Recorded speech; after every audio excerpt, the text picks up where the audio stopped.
विजयी होईल आणि कोण हारेल हे शेवटी आम्ही ठरवण्यापेक्षा मतदार राजे ठरवत असतात। हा मतदारांना कोणत्या विचारधारेवरती मतदान करायचं हे मतदार ठरवणार आहेत। काय होऊ शकतं आणि काय नाही होऊ शकत हे मी भविष्य नाही सांगू शकणार ना। आज रोजी त्या भारतीय जनता पार्टीच्या उमेदवार आहेत, त्यांची उमेदवारी पक्षाने जाहीर केलेली आहे। आम्ही महाविकास आघाडी म्हणून आमचा कोण उमेदवार असावा यासाठी आम्ही आज पवार साहेबांची भेट घ्यायला फक्त निवडणुकीपुरतं आम्ही संपर्कात नसतो, तर आम्ही कायम स्वरूपी प्रत्येक मतदारांच्या संपर्कात असतो। आम्ही फोनवर संपर्कात असतो, वैयक्तिक त्यांच्या संपर्कात असतो। ही आमची खडसे परिवाराची प्रत्येकाला असेल ही आहेत। सगळी लोक इथे आलेलो होतो। एक आढावा आणि उमेदवार कोण असावा ह्या संदर्भामध्ये चर्चा होती आणि निश्चित पॉझिटिव्हरित्या आमची आजच्या दिवशी चर्चा झालेली आहे। आघाडीवर तुमचं पण नाव आहे त्यामध्ये, या अनुषंगाने काही चर्चा किंवा तुम्हाला काही साहेबांनी ग्रीन सिग्नल अशी काय दिली? विधानसभेची तयारी चालली आहे। मी महाराष्ट्रातली एकमेव उमेदवार अशी असेल की माझी 2.5 वर्ष आधी प्रांत अध्यक्ष आदरणीय जयंतराव पाटील साहेबांनी माझी विधानसभेची उमेदवारी जाहीर केलेली आहे। त्यामुळे मी या रेसमध्ये आधी नव्हती, आत्ताही नाही आहे। पण शेवटी पक्ष जो निर्णय घेईल ते प्रत्येकाला मान्य करावं लागतं। तुमच्या कुटुंबातील एक सदस्य आहेत रक्षा करते, ते विजय होतील किंवा काय कोण विजयी होईल आणि कोण हारेल हे शेवटी आम्ही ठरवण्यापेक्षा मतदार राजे ठरवत असतात। हा मतदारांना कोणत्या विचारधारेवरती मतदान करायचं हे मतदार ठरवणार आहेत आणि मला असं वाटतं आता सगळ्यांना ह्या निर्णयाची उत्सुकता आहेच आणि शेवटी मतदारांना आजची परिस्थिती बघता भारतीय जनता पार्टीकडे त्यांचा कौल आहे का महाविकास आघाडीकडे कौल आहे हे मतदारच ठरवतील। म्हणजे महाविकास आघाडी देण्यासाठी इच्छुक असं वाटतं कोण? त्यांची उमेदवारी जाहीर झाली, आता महाविकास आघाडीत काय करतील? नाही, तरी जाहीर झाली असली तरी पण अनेक वेळा निर्णय बदलतो किंवा तुमच्याकडे भेटीसाठी काय होऊ शकतं आणि काय नाही होऊ शकत हे मी भविष्य नाही सांगू शकणार ना।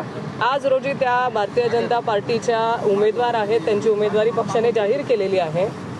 आम्ही महाविकास आघाडी म्हणून आमचा कोण उमेदवार असावा यासाठी आम्ही आज पवार साहेबांची भेट घ्यायला। पण भेटीसाठी ते तुमच्याकडे येणार का, म्हणजे आलेत का किंवा येतील असं वाटतं तुम्हाला? प्रचाराच्या दरम्यान ते तुमच्याकडे येतील का, एक मतदारांची भेट घेण्यासाठी एक असं येतील असं वाटतं? त्याचं उत्तर त्या देऊ शकतील। त्या येतील की नाही हे मी कसं सांगणार?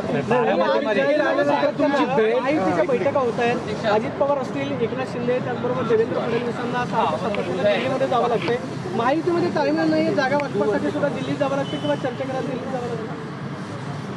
जे चित्र दिसतंय आज महाराष्ट्राला ते तसंच आहे की त्यांच्याकडे महायुतीमध्ये प्रचंड अशी तारांबळ उडताना दिसतंय। प्रत्येक जागेसाठी त्यांना सारखं दिल्ली जावं लागतंय, म्हणजे इथल्या नेतृत्वाकडे पण ते अधिकार ठेवलेले नाही आहेत असंच दिसतंय आणि प्रत्येक छोट्या छोट्या गोष्टीसाठी प्रत्येक नेता आज दिल्ली गाठतोय अशीच परिस्थिती आज महाराष्ट्रात बघायला मिळते। बारामतीमध्ये काय चित्र असणार आहे? आणखी तिथं सुद्धा मोठी लढत आहेत। अजित पवारांच्या पत्नी सुनेत्रा पवार त्या ठिकाणी उमेदवार असणार आहेत। महायुतीकडून मोठी ताकद आहे त्या ठिकाणी लावली जाते। सुप्रियाताईंसाठी कशा पद्धतीचा हा विजय असणार आहे, एकूणच तुमच्यासाठी? गेले अनेक वर्ष आदरणीय पवार साहेबांनी बारामतीमध्ये काम केलेलं आहे। आज बारामतीमधील जे काही सगळी लोक आहेत ती आदरणीय शरदचंद्रजी पवार साहेबांच्या नेतृत्वावरती विश्वास ठेवून आदरणीय सुप्रियाताई सुळे देखील तिकडे निवडून आलेल्या आहेत आणि फक्त निवडून नाही तर त्यांनी त्यांच्या कर्तृत्वाने हे सिद्ध केलेत की त्या संसद रत्न पुरस्काराच्या देखील मानकरी ठरल्यात आणि आम्हाला अभिमान आहे की एक महिला नेतृत्व जे आज संपूर्ण भारतामध्ये त्यांनी नाव मिळवलंय, त्यांच्या कर्तृत्वाने मिळवलंय आणि आज देखील त्या ज्या धडाडीने तळागाळापर्यंत लोकांच्या संपर्कात आहेत त्या संपर्काचा त्यांना नक्की फायदा होणार आहे आणि आमचा महाविकास आघाडीच्या उमेदवार म्हणून आदरणीय सुप्रियाताई सुळे या प्रचंड मतांनी निवडून येतील आम्हाला विश्वास आहे। भाजपनं सुनेत्रा पवारांना उमेदवारी द्यायची असं ठरवलं असं दिसतंय।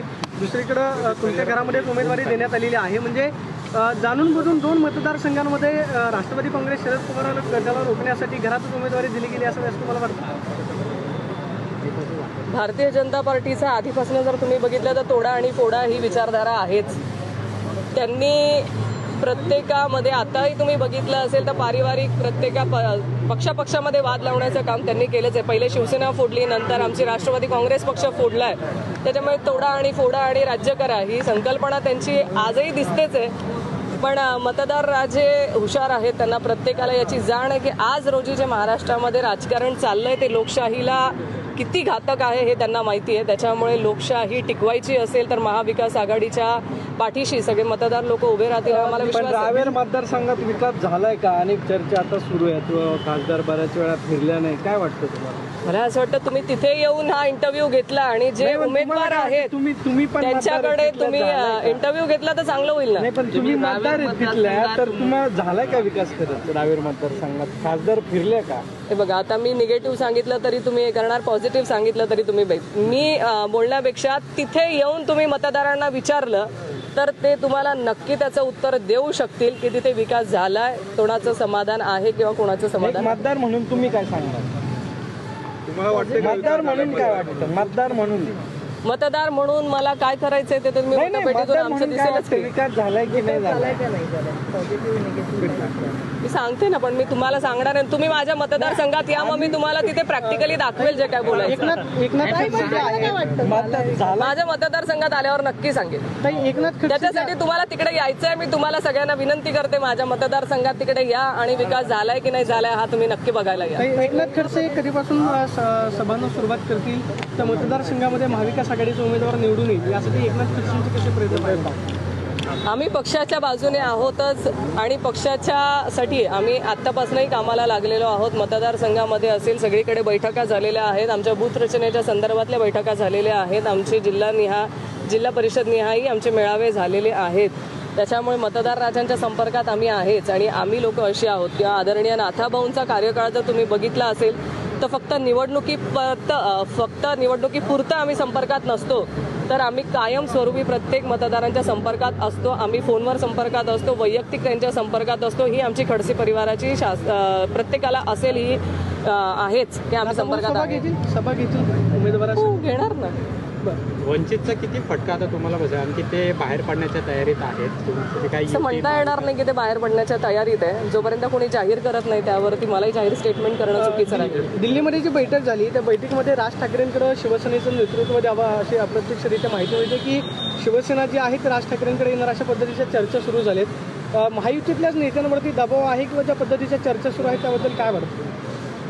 मला माहिती नाही की ते काय असे येणार आहेत का त्यांच्याकडे नेतृत्व द्यावं अशी काही चर्चा आहे. मग एकनाथ शिंदे साहेबांचं काय होईल बरं, आपण विचार करायला लागेल. ठीक आहे. थँक्यू.